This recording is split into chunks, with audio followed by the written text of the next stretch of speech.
नमस्कार। स्वागत है आप सबका राजनीति के इस अखाड़े में। मेरा नाम है अजय सेठिया। मित्रों, आपने यह खबर तो पढ़ देख ली होगी कि संसद सत्र के आखिरी दिन अमित शाह ने 3 बिल पेश किए। मोदी सरकार ने ब्रिटिश काल के तीनों आपराधिक कानूनों को खत्म करके भारतीय परिवेश में नए आपराधिक कानून बनाने का फैसला किया है। अंग्रेजी शासन के समय अंग्रेजी मानसिकता से बने कानूनों में बदलाव की बात इंडिया गठबंधन को रास नहीं आ रही। कपिल सिब्बल ने इसे असंवैधानिक और अलोकतांत्रिक बताया है। हालांकि बिल संसद में पेश किया गया है, संसद की स्टैंडिंग कमेटी को भेजा गया है। स्टैंडिंग कमेटी इस पर विचार करेगी, जनता की राय भी लेगी, सांसदों की राय भी ले लेगी और उसके बाद आकर के संसद में पेश होगा। लेकिन कपिल सिब्बल कहते हैं कि यह प्रक्रिया अलोकतांत्रिक है। कांग्रेस थोड़ा बच रही है। उसे पता है कि अगर उसने इंडिया बनाम भारत बनाने की कोशिश की तो हिंदी भाषी राज्यों में उसी के लिए मुश्किल होगी। पर कांग्रेस के सहयोगी डीएमके ने इसे इंडिया बनाम भारत बना दिया है। हिंदी की जब भी बात होगी तब तमिलनाडु में कोई ना कोई छुरली शुरू होगी, कोई ना कोई बवाल शुरू होगा। डीएमके ने कहा है कि भारतीय जनता पार्टी इंडिया गठबंधन से इतना डर गई है कि 3 इंडिया नाम वाले क्रिमिनल कानूनों का नाम बदलकर भारतीय किया जा रहा है। हालांकि सिर्फ नाम नहीं बदल रहा, अंदर सारे कानून भी बदल रहे हैं। प्रधानमंत्री नरेंद्र मोदी ने काफी पहले ऐलान किया था कि गुलामी के सारे चिन्ह मिटा दिए जाएंगे। मोदी कार्यकाल में मुगलों के नामों पर रखे गए कई शहरों के नाम बदले हैं, रेलवे स्टेशनों के नाम बदले हैं और उनके मूल नाम जो मुगल काल से पहले थे वे रखे गए हैं और कई नाम जो ब्रिटिश काल में बदले गए थे वे भी जो मूल नाम थे मुगल काल से पहले वे रखे गए हैं। कई सड़कों के नाम भी बदले गए हैं। अभी पिछले साल जब राजपथ का नाम बदलकर कर्तव्य पथ किया गया था तो उस पर भी सवाल उठा था, उस पर भी बवाल हुआ था। जब अंग्रेजों की बनाई संसद की जगह नई संसद बनाई गई तो उस पर भी सवाल उठा। नेहरू के कार्यकाल में तो नाम वैसे के वैसे ही पड़े रहे।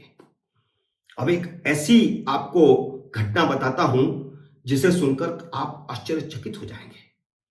जवाहरलाल नेहरू के कार्यकाल में 1947 से 1950 तक नौसेना के झंडे पर यूनियन जैक ही लहराता रहा था। इतना प्यार था नेहरू को यूनियन जैक से। 1950 में यूनियन जैक की जगह भारतीय ध्वज लहराया गया और वह भी नौसेना के कड़े विरोध के बाद, कड़ी आपत्तियों के बाद। तब भी ब्रिटिश नौसेना के प्रतीक सेंट जॉर्ज क्रॉस को नहीं हटाया गया, उसे मोदी ने आकर के पिछले साल हटाया है। मोदी 15 अगस्त को 10वीं बार लाल किले पर झंडा फहराएंगे। अपने पिछले भाषण में यानी 15 अगस्त 2022 को उन्होंने कहा था कि हम गुलामी से आजादी चाहते हैं। गुलामी का कोई भी तत्व हमारे मन में नहीं रहना चाहिए। हमें हमारे देश की हर भाषा पर गर्व होना चाहिए। उनका कहने का मतलब यह था कि अंग्रेजी की बजाय भारतीय भाषाओं पर गर्व होना चाहिए, जिसमें तमिल भी है, कन्नड़ भी है, असमिया भी है, गुजराती भी है, पंजाबी भी है, सब है, उन पर गर्व होना चाहिए। लेकिन डीएमके ने जो ऐतराज किया उसको मैंने आपको बता दिया। इंडिया नामक गठबंधन अभी भी गुलामी की मानसिकता ढो रहा है, इसलिए नाम इंडिया रखा गया, जो भारत को अंग्रेजों का दिया हुआ नाम है। और अब जब अंग्रेजी शासनकाल के आपराधिक कानूनों को भारतीय स्वरूप देते हुए उन तीनों कानूनों से इंडिया या इंडियन हटा दिया गया है या हटाया जा रहा है तो गठबंधन को इस पर ऐतराज है।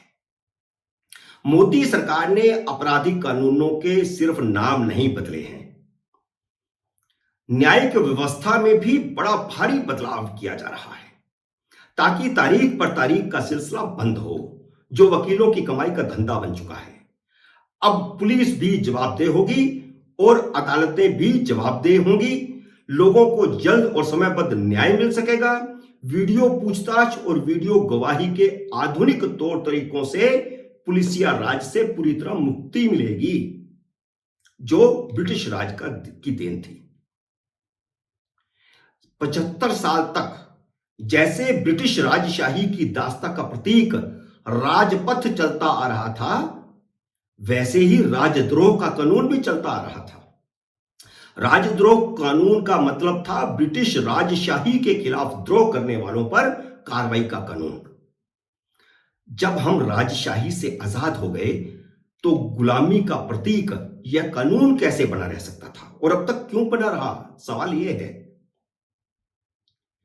अब नया देशद्रोह कानून बनेगा और ज्यादा मजबूत होगा ताकि देश के साथ विश्वासघात करने वालों को ज्यादा से ज्यादा, कड़ी से कड़ी सजा दी जा सके। लेकिन अब सबसे अहम बात, पिछले 2-3 दशक में धर्मांधता के चलते देश में 2 नए अपराध पनपे हैं। एक है मॉब लिंचिंग और दूसरा है लव जिहाद। मौजूदा कानूनों में इससे निपटने का कोई प्रावधान नहीं था क्योंकि ये अपराध ही नए किस्म के हैं। नए आपराधिक कानूनों में इन दोनों अपराधों से निपटने का प्रावधान भी है। मॉब लिंचिंग पर कम से कम 7 साल और ज्यादा से ज्यादा फांसी तक की सजा का प्रावधान होगा, और पहचान छिपाकर महिला से शादी करने या यौन शोषण बनाने या और किसी तरह का लालच देकर के अपराध करेंगे तो वह भी अब अपराध होगा और उसमें वही सजा होगी जो होनी चाहिए। मित्रों, उम्मीद है मेरा यह वीडियो आपको पसंद आया होगा। इसे लाइक और शेयर कीजिए, और अगर आपने मेरे YouTube चैनल को अब तक सब्सक्राइब नहीं किया तो कृपया सब्सक्राइब करके अपना आशीर्वाद दीजिए। घंटी का बटन भी दबाइए ताकि जैसे ही मेरा नया वीडियो आए आपको सूचना आए। जल्द ही मिलते हैं नए वीडियो में नए विषय के साथ। तब तक नमस्कार।